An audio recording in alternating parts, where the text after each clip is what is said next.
Hello, I'm David Mercer. Today is Wednesday, January the 20th. And I wanted to get this out real quick. I didn't even take time to dry my hair yet because I wanted to encourage you today to stay strong in the Lord. Stay strong in the Lord. You know, since this has started, I have been trying to figure out how it was going to play out. And I was wrong on doing that.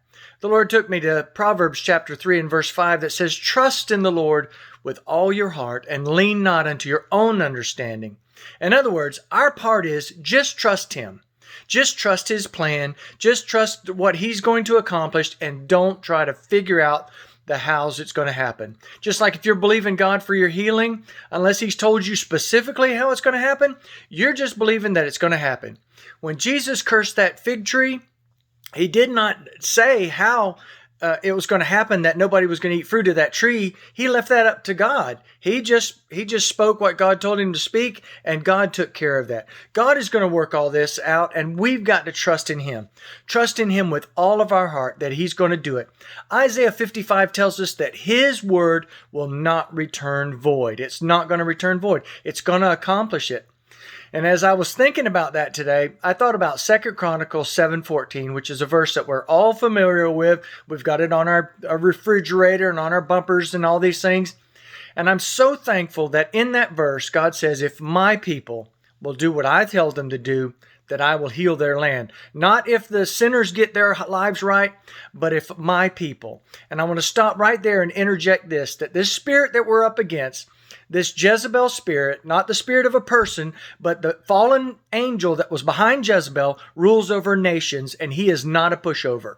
All right? This spirit caused even the prophet Elijah to run off and hide in a cave. And in that cave, God had to remind him of two things. Number one, when we're praying 2 Chronicles 7:14, we tend to get our eyes off on other people, what they're not doing, what other Christians are not doing, when we should just be focusing on what we are doing, right? And God had to remind Elijah in that cave, you are not alone, bucko. I have 5,000 people that have not bowed their knee. There are multitudes of Christians that have done what 2 Chronicles 7:14 says to do, and God is going to do what He said He was going to do. The next thing God had to remind Elijah of in that cave is, I'm God.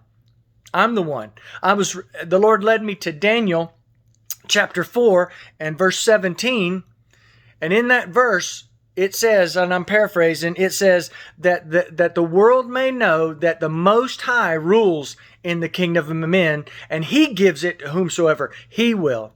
I'm telling you of a fact. I don't know how this is going to play out. I don't know what's going to happen today. But this one thing I am assured of, that God is going to have His way. Jesus is going to be glorified in America. Righteousness is going to reign. We are going to have a government that honors the Most High God, Jehovah, not some fallen entity. We're going to have a government that supports life, the unborn life. We're going to have a government that proclaims liberty in this land. So don't get doom and gloom today. If you happen to be watching the TV and something's not going the way we think it should be going, rejoice. Laugh at the TV, because God does that exact same thing. He sits in the heavens and He laughs at the plans of men.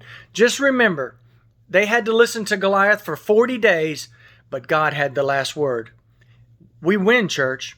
This spirit may be mighty that we're up against, but greater is He that is in us than he that is in the world. We are in a time right now that God is separating the meat Christians from the milk Christians.